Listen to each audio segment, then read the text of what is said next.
Good morning, students. Myself, Mayank Gupta, and I am posted as lecturer in Shri Gokul Burma Government Polytechnic College, Bharatpur. आज हम design of steel structure के पहले chapter में कुछ basic concept को discuss करेंगे। हम देखेंगे कि किसी भी स्ट्रक्चर की डिज़ाइन करते समय हमें किन बातों का ध्यान रखना होता है और स्ट्रक्चर डिज़ाइनिंग के कौन कौन से मेथड होते हैं, और उनमें से जो लिमिट स्टेट मेथड है उसको हम थोड़ा सा डिटेल में डिस्कस करेंगे। तो देखिए, किसी भी स्ट्रक्चर को डिज़ाइन करते समय हमारे सामने तीन बेसिक रिक्वायरमेंट होती हैं। पहली रिक्वायरमेंट होती है कि हम जिस स्ट्रक्चर को डिज़ाइन कर रहे हैं उसका जो पर्पज़ है उस स्ट्रक्चर को बनाने का, वो पर्पज़ पूरा होना चाहिए। हमारा जो स्ट्रक्चर है वो फिट फॉर देयर पर्पज़ होना चाहिए। सेकंड जो हमारी रिक्वायरमेंट है वो है कि हमारा स्ट्रक्चर सेफ़ होना चाहिए। ऐसा ना हो कि जब हम पूरा की स्ट्रक्चर बना लें और उसको जब हम यूटिलाइज़ करने लगें तो हमारा पूरा की पूरा स्ट्रक्चर कोलैप्स कर जाए। और तीसरी जो बेसिक रिक्वायरमेंट है वो है इकोनॉमिकल। हमारा स्ट्रक्चर इकोनॉमिकल होना चाहिए। तो कोई भी इंजीनियर इन बेसिक तीन रिक्वायरमेंट को ध्यान में रखते हुए किसी भी स्ट्रक्चर को डिज़ाइन करता है। पहली रिक्वायरमेंट है फिट फॉर देयर पर्पज़, दूसरी रिक्वायरमेंट है सेफ़, और तीसरी रिक्वायरमेंट है इकोनॉमिकल। अब देखिए, किसी भी स्ट्रक्चर को डिज़ाइन करते समय जो सबसे बड़ी चुनौती होती है वो होती है कि अनसर्टेनिटी हमारे पास में बहुत ज़्यादा रहती है। हम किसी भी स्ट्रक्चर को बनाते समय, उसको डिज़ाइन करते समय एग्जैक्टली ये नहीं बता सकते कि इस पर इतना ही लोड लगेगा। लोड वेरी कर सकता है, किसी समय लोड उस पर कम हो सकता है, किसी समय पर लोड उस पर ज़्यादा हो सकता है। तो पहली जो अनसर्टेनिटी होती है वो होती है अनसर्टेनिटी अबाउट लोडिंग। दूसरी अनसर्टेनिटी होती है अनसर्टेनिटी अबाउट मटेरियल स्ट्रेंथ। हम मटेरियल स्ट्रेंथ के बारे में भी क्लियर नहीं बता सकते। मटेरियल स्ट्रेंथ हो सकता है कि कंस्ट्रक्शन के समय पर हमने कंक्रीट जो काम में लिया है उसको प्रॉपर्ली यदि हमने कॉम्पैक्ट नहीं किया है तो हमारी जो मटेरियल की स्ट्रेंथ है वो कम आएगी। तो सेकंड जो हमारे सामने अनसर्टेनिटी रहती है वो रहती है अनसर्टेनिटी अबाउट मटेरियल स्ट्रेंथ, और तीसरी जो अनसर्टेनिटी रहती है वो रहती है अनसर्टेनिटी अबाउट स्ट्रक्चरल डायमेंशन।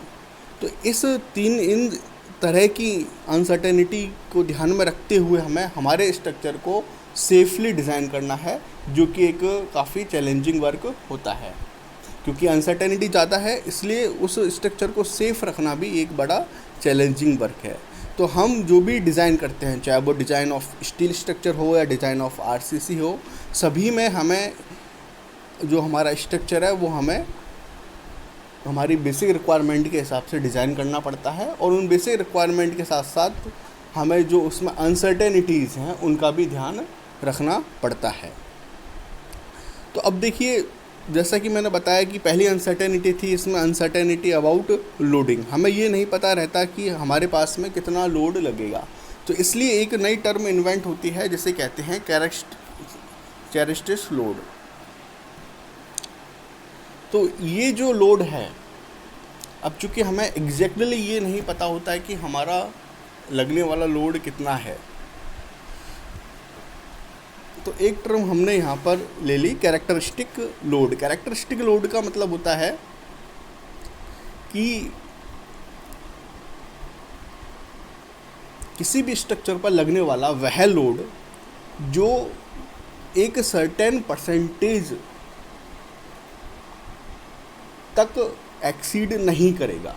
कहने का मतलब ये है, इसे हम यदि एग्जाम्पल से समझें कि माना कि ये हमारे पास में एक बीम है,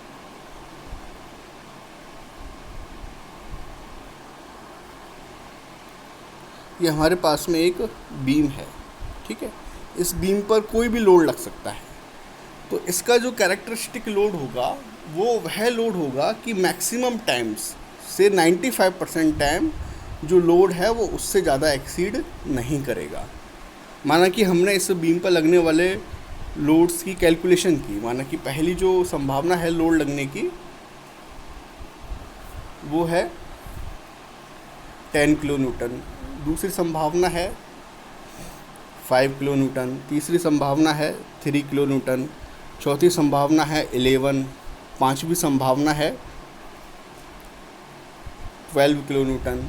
इस तरह से और भी पॉसिबिलिटी हैं 13, 6, 2, 1 और 20। इस तरह के हमारे जो पॉसिबल लोड की वैल्यूज हैं वो उस पर इतनी हैं, इतनी अनसर्टेनिटीज़ है। तो इस केस में जो कैरेक्टरिस्टिक लोड होगा, अब कैरेक्टरिस्टिक लोड की डेफिनेशन अलग अलग हो सकती है। हम जनरली जो कैलकुलेशन काम में लेते हैं वो ये है कि 95% केसेस में हमारा लोड उस कैरेक्टरिस्टिक लोड से एक्सीड नहीं करना चाहिए। तो अब देखिए, इसमें केवल एक 20 किलो न्यूटन लोड ऐसा है जो कि 90% से ऊपर है, बाकी जो सारे केसेज हैं वो हमारे 90% से नीचे वाले हैं। तो इस तरह का जो लोड होगा वो हमारा कैरेक्टरिस्टिक लोड होता है। सेकंड जो इसमें टर्म है वो है characteristic strength of resistance. Characteristic strength of resistance का मतलब है कि कोई भी हमारा मटेरियल है, यदि हम उसकी स्ट्रेंथ कैलकुलेट करें तो 95% केसेस में जिस वैल्यू से हमारी स्ट्रेंथ एक्सीड नहीं करेगी वो हमारी कैरेक्टरिस्टिक स्ट्रेंथ ऑफ रेजिस्टेंस कहलाती है। हम जितने भी डिज़ाइन मिक्स करते हैं, कंक्रीट के जितने भी डिज़ाइन करते हैं, उसमें हम कैरेक्टरिस्टिक स्ट्रेंथ ऑफ रेजिस्टेंस को काम में लेते हैं, जिसमें हमारा क्राइटेरिया यही रहता है कि जो हमारी स्ट्रेंथ है वो 95% सैंपल में उस कैरेक्टरिस्टिक स्ट्रेंथ ऑफ रेजिस्टेंस से कम रहे। वो जो वैल्यू है वो हमारी कैरेक्टरिस्टिक स्ट्रेंथ ऑफ रेजिस्टेंस कहलाती है। क्योंकि इन दोनों चीज़ों में अनसर्टेनिटी है। आप अलग अलग सैंपल सेम डिज़ाइन मिक्स से आप यदि अलग अलग क्यूब बनाओगे, फिर उनकी स्ट्रेंथ चेक करोगे तो वो स्ट्रेंथ बिल्कुल एग्जैक्टली सेम नहीं आएगी, वो थोड़ी थोड़ी वेरी करेगी। तो 95% केसेस में जो स्ट्रेंथ आ रही है मैक्सिमम, मतलब ऐसी वैल्यू जिससे 95% केसेस की वैल्यू कम है, उसे हम कैरेक्टरिस्टिक स्ट्रेंथ ऑफ रेजिस्टेंस के नाम से जानते हैं। तो इस तरह से हमारी ये जो सेकंड टर्म होती है ये होती है कैरेक्टरिस्टिक स्ट्रेंथ ऑफ रेजिस्टेंस, और जो पहली टर्म थी वो है कैरेक्टरिस्टिक लोड। ये दोनों टर्म हमें क्यों इन्वेंट करनी पड़ी?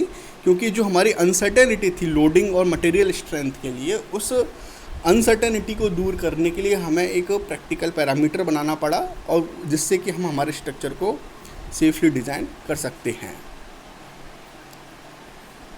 इसके बाद में हमारा जो भी स्ट्रक्चर है, चाहे वो स्टील का है या आरसीसी का है, उन्हें 3 मेथड से डिज़ाइन किया जा सकता है। पहला मेथड है वर्किंग स्ट्रेस मेथड, दूसरा मेथड है लिमिट स्टेट मेथड, और तीसरा मेथड है अल्टीमेट स्टेट मेथड। यहाँ पर हम जो भी अभी जो हम डिस्कस कर रहे हैं वो कर रहे हैं लिमिट स्टेट मेथड के बारे में। अब देखिए लिमिट स्टेट मेथड क्या होता है।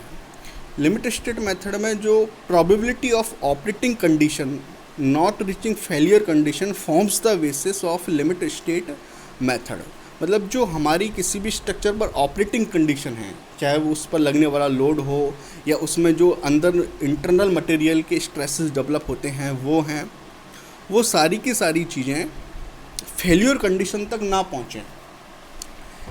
ये जो कॉन्सेप्ट है ये ही हमारा लिमिट स्टेट मेथड का बेसिक है, कि हमारी जो ऑपरेटिंग कंडीशंस हैं वो फेल्यूर कंडीशन तक ना पहुँचें। हम ऑपरेटिंग कंडीशन को पहले ही इतना लिमिट कर देते हैं कि वो फेल्यूर कंडीशन तक नहीं पहुँच पाती है। ये जो हमारा क्राइटेरिया है वो लिमिट स्टेट मेथड का बेसिक बनाता है। अब देखिए लिमिट स्टेट मेथड के जो क्राइटेरिया हैं डिज़ाइनिंग के वो दो हैं। पहला क्राइटेरिया है लिमिट स्टेट ऑफ कोलैप्स और दूसरा क्राइटेरिया है लिमिट स्टेट ऑफ सर्विसिबिलिटी। देखिए ध्यान से सुनना, पहला क्राइटेरिया है लिमिट स्टेट ऑफ कोलैप्स और दूसरा क्राइटेरिया है लिमिट स्टेट ऑफ सर्विसिबिलिटी। देखिए नाम से ही पता लग रहा है, लिमिट स्टेट ऑफ कोलैप्स का मतलब है कि हमने हमारे स्ट्रक्चर को कोलैप्स होने से लिमिट कर दिया है।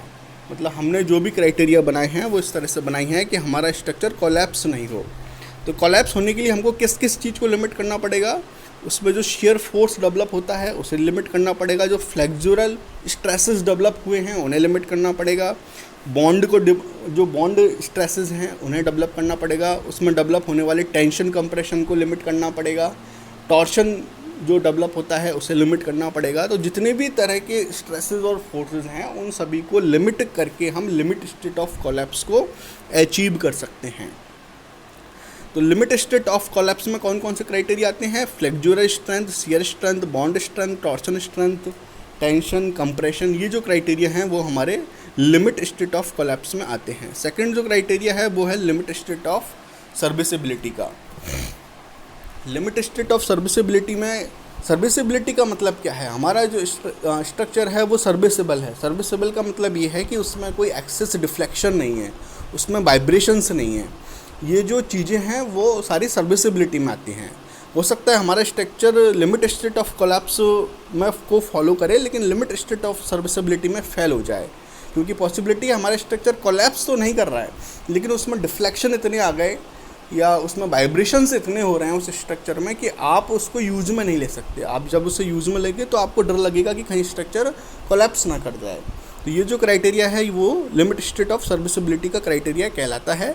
इसमें मेनली जो चीज़ें आती हैं वो हैं डिफ्लेक्शन, वाइब्रेशन और fatigue strength. Limit state of collapse में कौन कौन सी चीज़ें थी? Flexural, shear, bond, torsion, tension and compression. और लिमिट स्टेट ऑफ सर्विसिबिलिटी में आते हैं डिफ्लेक्शन, वाइब्रेशन और फटीग। तो इन दोनों लिमिट स्टेट ऑफ कोलैप्स और लिमिट स्टेट ऑफ सर्विसिबिलिटी, उन दोनों क्राइटेरिया को फॉलो करके हम किसी भी स्ट्रक्चर को डिज़ाइन लिमिट स्टेट मेथड से डिज़ाइन कर सकते हैं।